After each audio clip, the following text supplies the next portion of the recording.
But following the destructive and damaging banking scandal that almost saw Nigel Farage lose access to the UK banking system for his views, it seems that the world of finance is heading for another big mistake. The campaign group, you may well not have heard of this lot, by the way, but you will be hearing a lot about them in the coming weeks and months. B UK. Well, it's supposedly lobbying for social justice to become a legal requirement, which would mean that issues relating to diversity, oppression and language would become actively restrictive laws against free speech in large institutions. Now, that might sound a bit complicated, but joining me now is the General Secretary of the Free Speech Union, Toby Young, to discuss what this means in practical, day-to-day, realistic terms and how this will be affecting our lives. Toby, take it away. Yes, so B Corp is a certificate that companies can apply for, a bit like becoming Stonewall diversity champions. They have to answer 80 questions. The certification process takes over a year.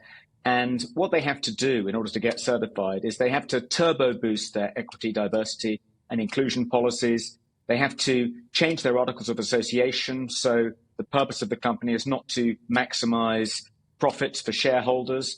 They have to give equal priority to people and the planet, both internally and externally. Essentially, the companies have to pay fealty to the woke cult if they want to become certified as B Corps, short for B corporations. B is for benefit. They benefit the whole of society, not just the shareholders. That's the idea. Sounds quite benign and well-meaning, Patrick, but what it means in practice is that if you oppose net zero, for instance, if you don't embrace critical race theory or gender identity ideology in those companies, you can find yourself quite quickly purged from those companies. And we saw exactly that happening in the case of Nigel Farage. Nigel Farage was kicked out, debanked by Coutts, the bank he'd been with for 40 years, shortly after Coutts became a certified B Corp company. And so at the Free Speech Union, we've just published a report on the B Corp movement. It originated in America in 2006. It's now spreading across the world. There are now more B Corp certified companies in the UK than the whole of the rest of Europe combined. It's an exponentially growing movement. It's part of the general wokification of the corporate sector, particularly the financial sector. We think it's extremely worrying. And if people want to read more about it, they can read the report. It's linked to on the front page of the Free Speech Union website. The report's called Woke Limited, and you can find that at freespeechunion.org.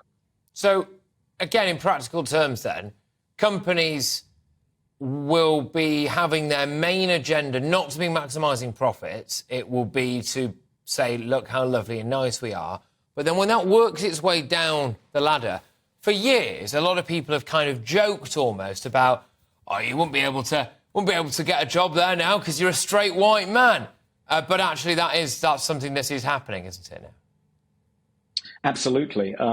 In order to become a B Corp certified company, you have to satisfy B UK that you're making huge efforts to recruit a diverse workforce. And you actually get points if you employ people from marginalized, historically disadvantaged minority backgrounds. So effectively, companies that want to get certified as B Corp companies do have to engage in positive discrimination, affirmative action, stop employing cis-het white men and start employing more women, more people who identify as trans, more people of color. So yes, it's definitely having an impact on the hiring policies of those companies. I mean, the really alarming thing about this particular movement, Patrick, is that B UK, the UK branch of this international woke corporate movement, is lobbying for something called the Better Business Act. So it wants to pass an act of parliament whereby companies would be forced to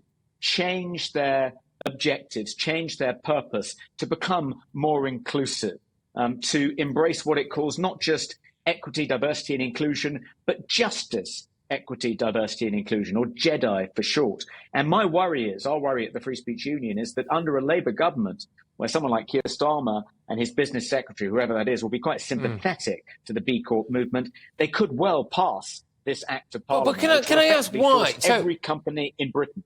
Yeah, can I ask why? So why bother about whether or not B Corp likes you?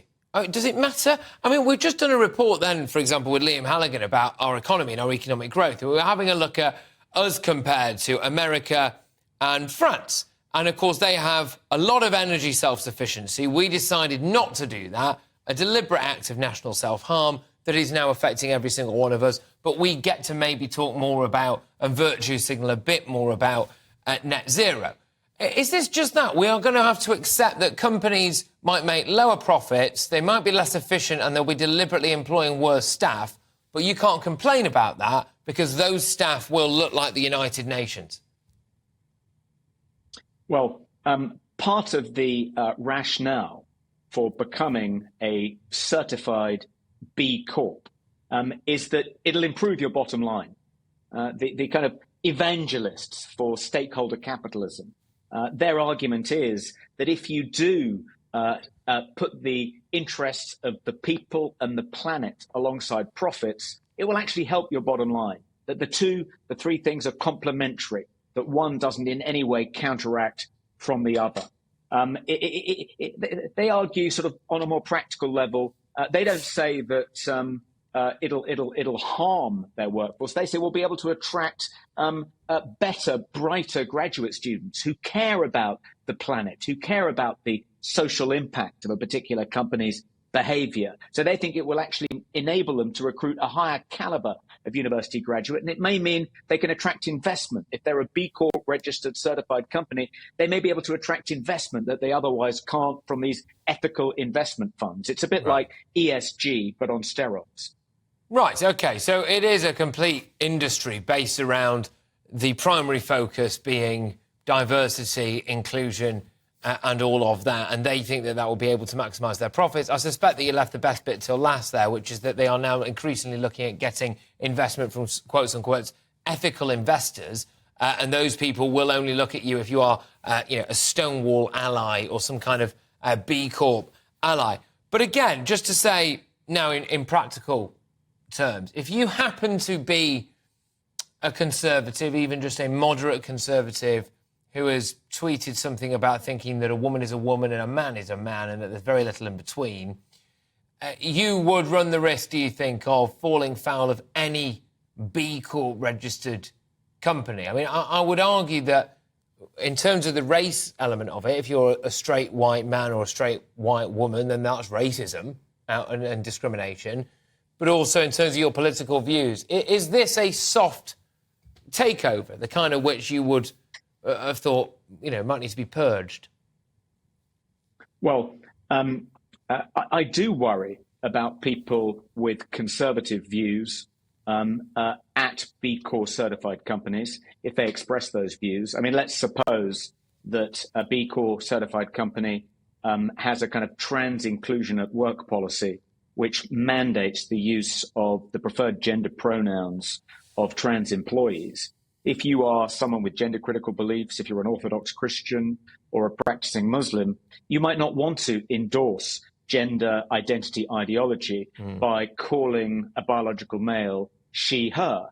And I worry for those people in B Corp certified companies, would they be penalized? Might they end up losing their jobs? At the moment, if they were, you could certainly challenge that under the Equality Act, because gender-critical beliefs are protected beliefs. Some religious and philosophical beliefs enjoy protection under the Equality Act.